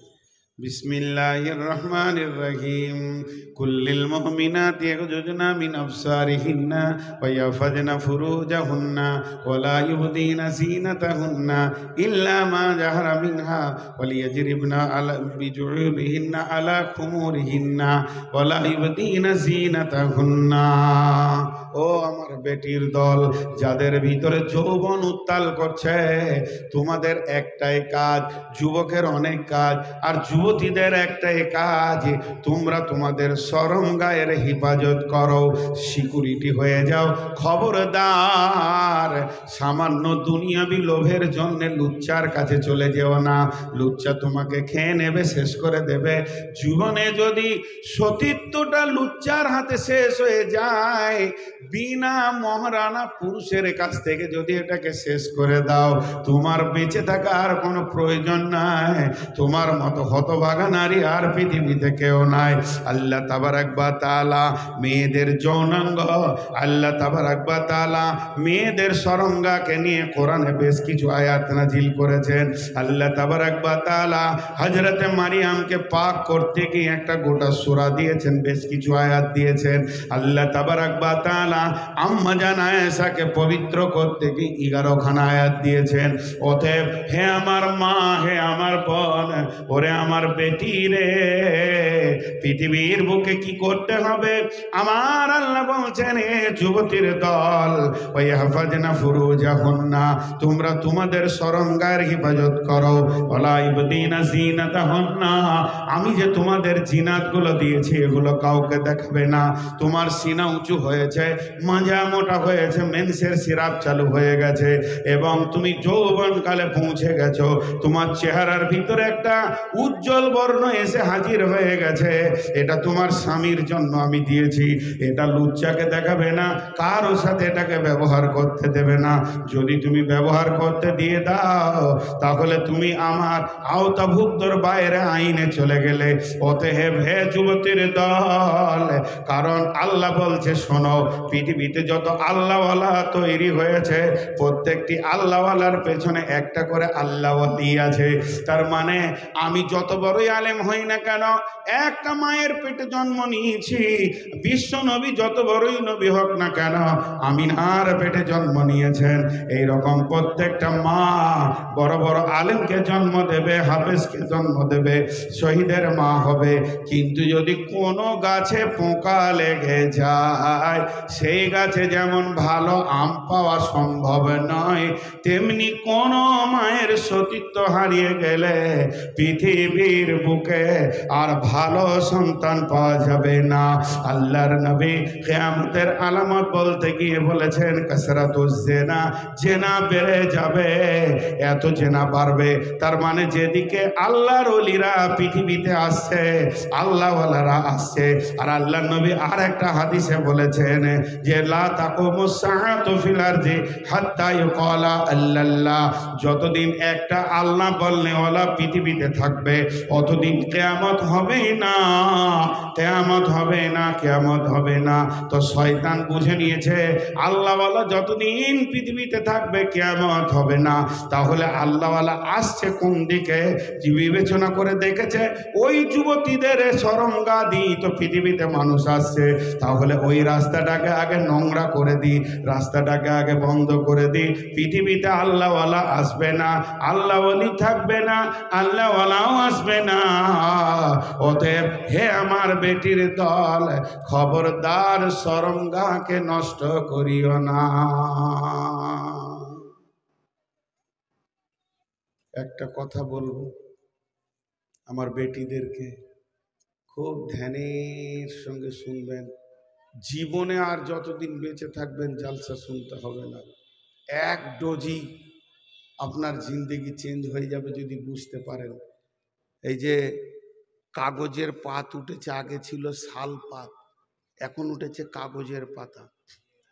আর একটা হচ্ছে কড়ির থালা, চীনামাটি। তো চীনামাটির থালার যা কাজ, কাগজের পাতেরও সেই কাজ। যখন খেতে বসে কেউ, তো কাগজের পাতাকে কাছে লিবার নিজেও এমনি করে ঘেঁষতে হবে। তো কাগজের পাতাটা মনে করে ভালোবাসছে কত রে, হ্যাঁ, এমনি করে ধুছে, ফের দেখছে ময়লা আছে নাকি, তাহলে আমাকে ভালোবাসছে কত, দিয়ে ওতে খায়। আর যখন খাওয়া হয়ে যায় এমনি করে ধরে এমনি করে ছুঁড়ে ফেলে দেয়। আর কড়ির থালাতে যখন খায়, চেটে খায়, আবার ওটাকে সার্ফ দিয়ে ধোয়, ভালো করে ধুয়ে পরিষ্কার করে শোকেসে রাখে। তো কড়ির থালা হলো স্ত্রী, আর কাগজের পাত হলো প্রেমিকা। স্ত্রী হও কিন্তু প্রেমিকা হইও না, খেয়ে নেবে ফেলে দেবে, তোমাকে আর বিছানায় নিবে না, এটাই জেনে রাখো। আর স্ত্রী হও, আর স্ত্রী তুমি হতে যেও না, মা বাপের নির্বাচিত হও, মা বাপ যে যুবককে ধরে দেবে তার স্ত্রী হও। সারা জীবন তোমাকে খাবে, ধুবে, পরিষ্কার করবে, এবং তোমাকে কসমেটিক্স দিয়ে সাজিয়ে রাখবে, এবং তোমাকে তার শোকেসে রাখবে, তার কোলে রাখবে। আর লুচ্চাদের কাছে যদি তুমি কাগজের পাত হয়ে যাও, তো খাবে আর ছুঁড়ে ফেলবে। তোমার যৌবনটা চাঁটার জন্যে এরা শেষ করে বেড়াচ্ছে, কুকুরের মতো দৌড়ে বেড়াচ্ছে। ওই জন্য একটা কবিতা আছে না, আজ যুবকদের কথা কিছু শুনো দিয়া মন, বর্তমানে যুবক ছেলে বলি তা কেমন।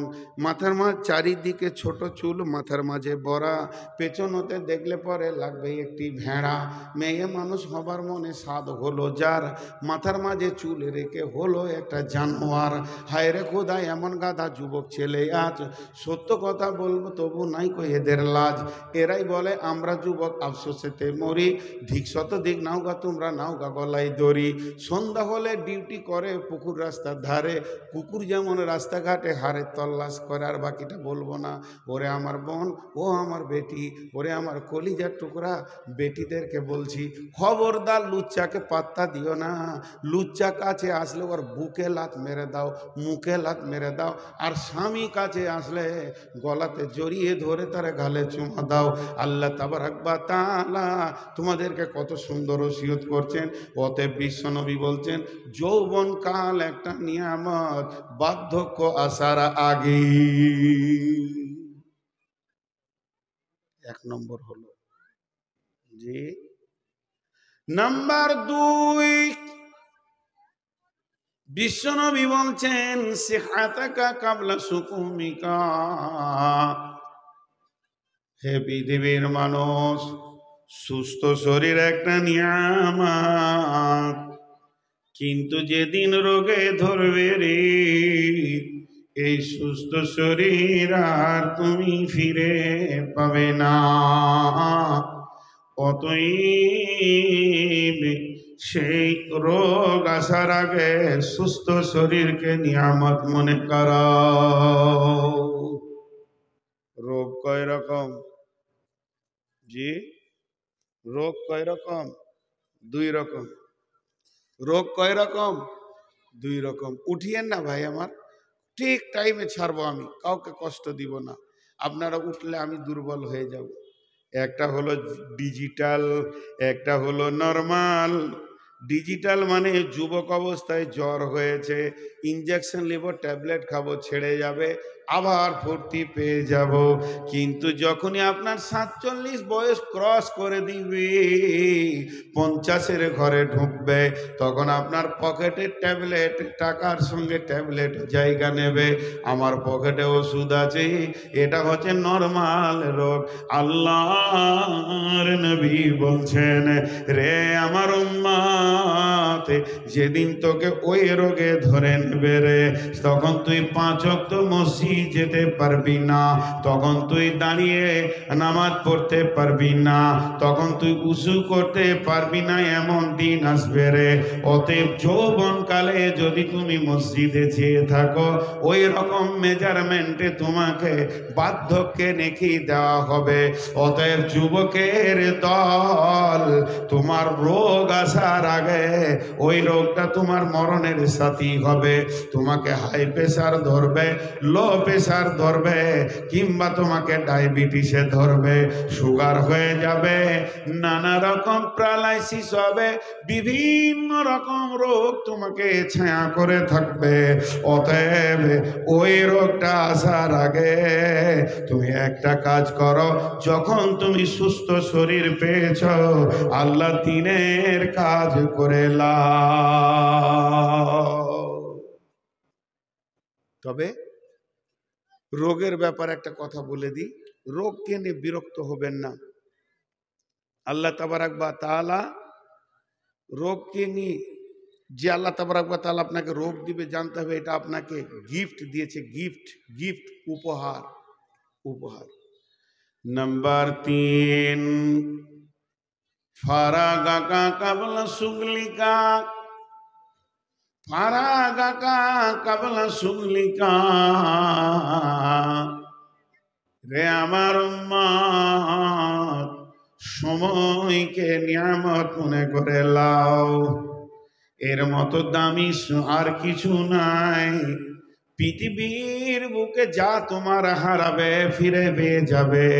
কিন্তু যে সময়টা তোমার কাছ থেকে একবার হাত ছাড়া হয়ে যাবে, ওই সময়টা আর তুমি দ্বিতীয়বার ফিরে পাবে না। সময় এমন একটা নিয়ামত। এখন আমার ঘড়িতে বাজছে ধরেলেন 11টা 34, আর একটা মিনিট হলে 35 হবে, আর 1 মিনিট আগে 11টা 33 পার হয়ে গেছে। এখন সারা পৃথিবী যদি একদিকে হয়ে যায়, 11টা 30কে আর ফিরে আনতে পারবে না। আল্লাহর নবী বলছেন, সময় এমন একটা নিয়ামত, প্রতি সেকেন্ডে তোমার হাত ছাড়া হয়ে গেছে।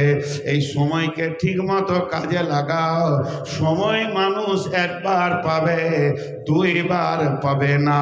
যে সময়কে অবহেলায় হাত ছাড়া করে দেবে, ওই লোক, ওর মতো হতভাগা আর কেউ নাই। একজন দার্শনিক লেগেছে, অতীতের আফসোস ভবিষ্যতের প্ল্যান নিয়ে বর্তমানকে নষ্ট করো না। তার মানে 3 বছর আগে একটা আমার দ্বারা কিছু ঘটে গেছে, খুব ধ্যান দিয়ে আমার দিকে তাকান, তাহলে বুঝতে পারবেন 3 বছর আগে ঘটে গেছে। যে ওইটাকে নিয়ে চিন্তা করছি, কেন ঘটে গেল রে, কেন ঘটে গেল রে, কেন ঘটে গেল রে, এই করে করে আমি 10 মিনিট কাটালাম। আর ভবিষ্যতের প্ল্যান করছি, হ্যাঁ সামনে বছরে এই করবো, হ্যান করেঙ্গা ত্যান করেঙ্গা। কিন্তু মাঝে থেকে এখানে 10 মিনিট নষ্ট হলো না। অতীতের আফসোস, ভবিষ্যতের প্ল্যান নিয়ে বর্তমান নষ্ট করো না। যেটা তোমার কাছে হাতছাড়া হচ্ছে সেটাই হচ্ছে বর্তমান। অতএব বর্তমানকে সব সময় খেয়াল রাখবে আর সব সময় কাজে লাগাবে। বন্ধুরে আমার, এই সময়টা কত মূল্যবান কিয়ামতের মাঠে বুঝতে পারবেন। সেই দিন এমন একটা দিন আসবে, মনে হবে কেন অবহেলায় চায়ের দোকানে কাটিয়েছিলাম, এর থাকে যদি 2বার সুবহানাল্লাহ বলতাম অনেক কাজে লাগতো। সময় তোমার বইয়া যায়, আয় রে মুমিন ভাই, শুনোই তোমার বইয়া চইলা যায়। দুনিয়ার মায়ায় পড়ে ভুল করিলে আখেরাতে জবাব কি দিবি তুই অন্ধকার ঘরে? একবার কি মনে নাই রে মুমিন ভাই, শুনোই তোমার বইয়া চলে যায়। একজন দার্শনিক বলছে, একবার খেয়াল করো, তোমার নাকটা হলো করত, তোমার জিন্দেগিটাকে কাটছে, শ্বাস নিতেও কাটছে, শ্বাস ফেলতেও কাটছে, তোমার জিন্দেগিটা কটকট করে কেটে দিচ্ছে। করত দিয়ে যেমন কাটকে কাটা হয়, আল্লাহ তোমার দুই চোখের মুখের সামনে একটা করত লাগিয়ে দিয়েছে, এই করত তোমার জিন্দেগি কেটে শেষ করে দিচ্ছে। হতভাগার দল, একবার কি সময়ের দিকে খেয়াল করবে না? অতএব বিশ্বনবী বললেন, সব থেকে দামি নিয়ামত হলো যৌবন, বার্ধক্যের আগে, সুস্থ জীবন অসুস্থতা হওয়ার আগে, আর সময় একটা বড় নিয়ামত হাতছাড়া হয়ে যাওয়ার আগে। নাম্বার 4, গেনাকা কাবলা ফাকারিকা, সম্পদ একটা নিয়ামত, মাল একটা নিয়ামত, হাতছাড়া হয়ে যাওয়ার আগে যত বড়ই ধনী হও, মাল একদিন হাতছাড়া হবে। বিশ্বনবী বলছেন, খাসলাতু মিন উম্মতি মালি মালি মালি, আমার উম্মত মালের দিকে খেয়াল রাখে কিন্তু মালকে ঠিক জায়গায় লাগাতে পারে না। নবীজি বলছেন, হে আমার উম্মত, তোমার মাল হলো 3টি। যেটা তুমি খেছো সেটা তোমার মাল, যেটা তুমি পড়ছো সেটা তোমার মাল, আর যেটা তুমি আল্লাহর রাস্তায় জমা করছো এটা তোমার মাল, আর যেটা তুমি ওয়ারিসের জন্য ছেড়ে দিয়েছো এটা তোমার মাল নয়, এটা তোমার ওয়ারিসের মাল। আপনাদের এটা কোন জেলা?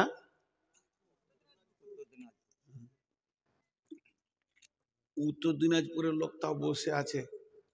2 মিনিট মালের কথা বলেছি তাও বসে আছে। দক্ষিণ দিনাজপুরে যদি 2 মিনিট মালের কথা বলা হয় সব ঘর চলে যাবে। ওরা বলবে এবার কালেকশন করবে, পালিয়েছ। আমি কালেকশন যখন করব তখন করব শেষ দিকে। তফসিরটা শুনেন, মাল কাকে বলেছে, এটা আল্লাহর ওয়াস্তা দিয়ে বলছি আপনাদেরকে, আল্লাহর জন্য শুনেন যে মাল কাকে বলেছেন বিশ্বনবী। নবীজি বলছেন, তোমার 3টে মাল। আপনিও যান, কাগজ কলম কম্পিউটার নিয়ে বসে দেখেন আপনার 3খানা মাল।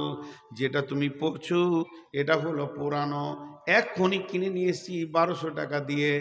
এখন যদি বলি বিক্রি করব কত নেবে, আপনি বলবেন 150 টাকা।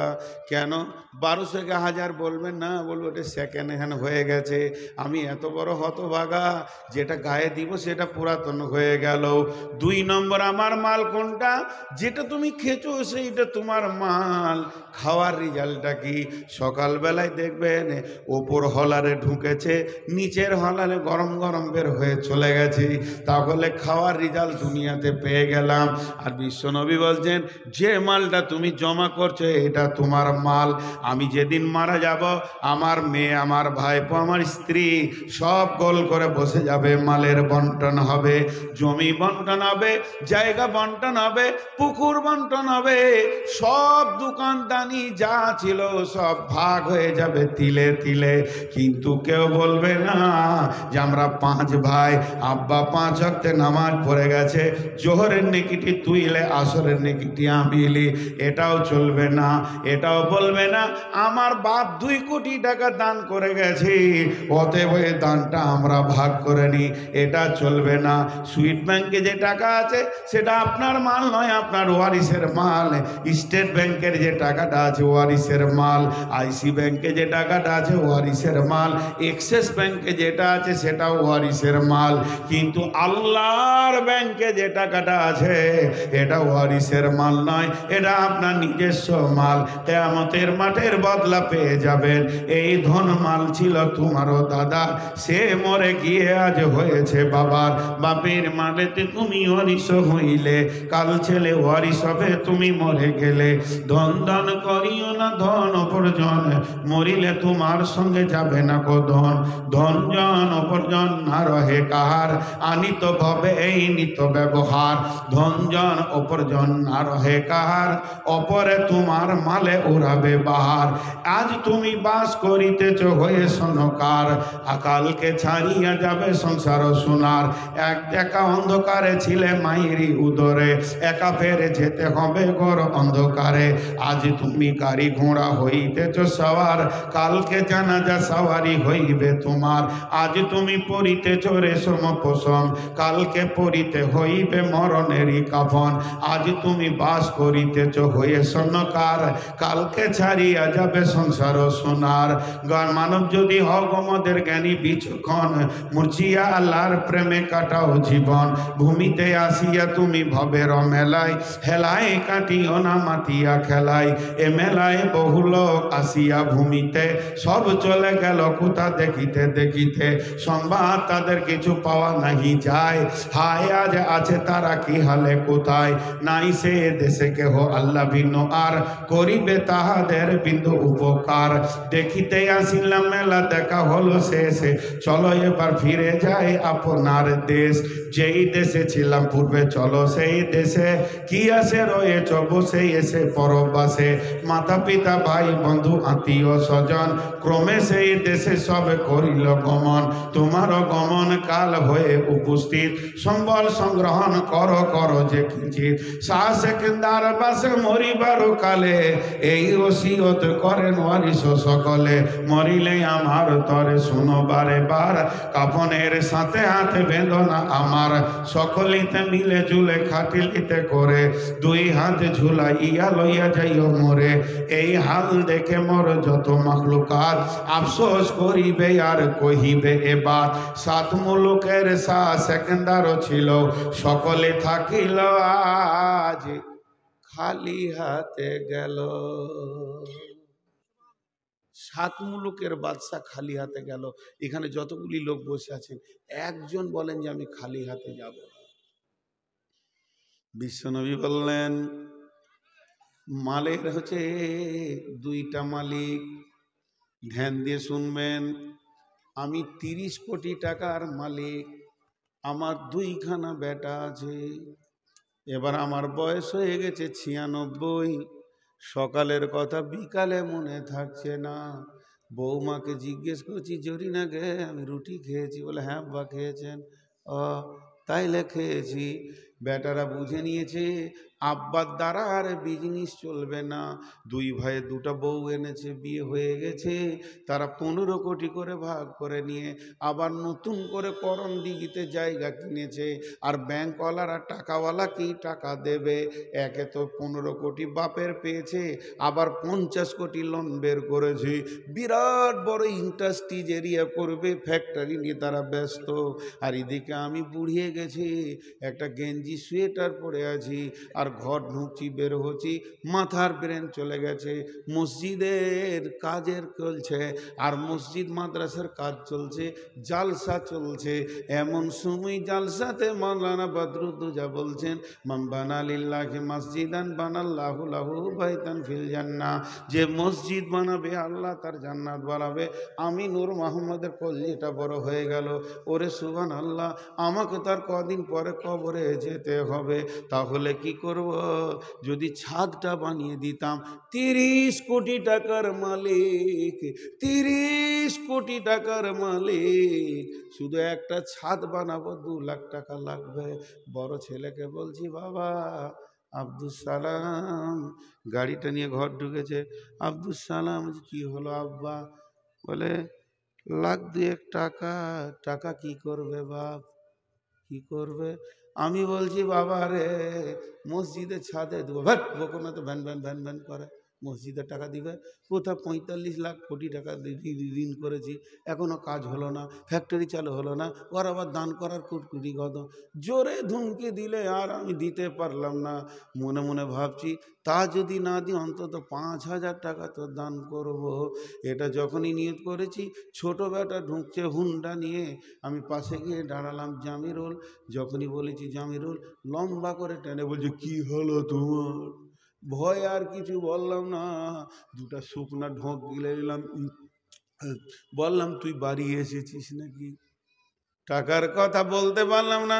বিশ্বনবী বলছেন তুই ফকির না ধনী একবার দেখ। আমি অঙ্ক করে বলে দিচ্ছি, একদিন তোকে ফকির হতে হবে। যত কোটি টাকারই মালিক হয় না কেন, একদিন তোকে ফকির বানাবে। যে যারে তুই বাসলি ভালো, সে যে তোর আপন নয়। বুঝবি রে মন, বুঝবি রে হায়, জীবন হবে জ্বালাময়। এখন তুই ফকির হয়ে গেছিস, তোর দ্বারা আর কিছু হলো না। এবার মনে মনে ভাবছি, বক্তা তো তিনটে রয়েছে, কালেকশন করতে এসেছে, যদি এক কাপ চা খাওয়াতে পারি। বড় বউকে বলছি, জরিনা গে এক কাপ চা করে দে, মুরগিটিকে খাওয়াবো, যদি কবরে কিছু পাই। বলছে আমি ছেলে নিয়ে ব্যস্ত, পারবো না। এদিকে ছোট বহু বলছে আমাকে বলতে আসিও না। জিন্দেগিটা ফকিরের জায়গায় চলে গেছে। তাই বিশ্বনবী বলছেন, গাড়ির একটা হ্যান্ডেল আছে, তোমার হাতে হ্যান্ডেল আছে। গাড়িটা মাদ্রাসায় ভরো, গাড়িটা মসজিদে ভরো, গাড়িটা জুয়াতে ভরো, গাড়িটা যেখানে ইচ্ছা তুমি ভরতে পারবে। ডালকোলা চাও চাই আপনার কিনা রায়গঞ্জ যাও, কিন্তু ওই হ্যান্ডেলটা যখন বেটাদের হাতে চলে যাবে, তোমাকে প্যাসেঞ্জারের মতো বসে থাকতে হবে, তোমার কথা চলবে না। আল্লাহর নবী এর জন্য বলেছেন, 5খানা নিয়ামত তোদেরকে বলছি রে, কোন নিয়ামতটা কম লয়। এ আমার উম্মত, মন দিয়ে তোরা শোন, তোরা শোন, ভুল করিস না, মন দিয়ে তোরা শোন। উম্মত রে, খবরদার ভুল করবি না রে উম্মত। এই 5খানা কথাকে খেয়াল রাখবি। 1 নম্বরে হলো যৌবনকে নিয়ামত মনে কর, বার্ধক্যের আগে। 2 নম্বরে মালকে নিয়ামত মনে কর, হাতছাড়া হয়ে যাওয়ার আগে। 3 নম্বরে সময়কে নিয়ামত মনে কর, পার হয়ে যাওয়ার আগে। 4 নম্বরে সুস্থ জীবনকে নিয়ামত মনে কর, আপনার রোগাহার আগে। এখন থাকলো 5 নম্বর,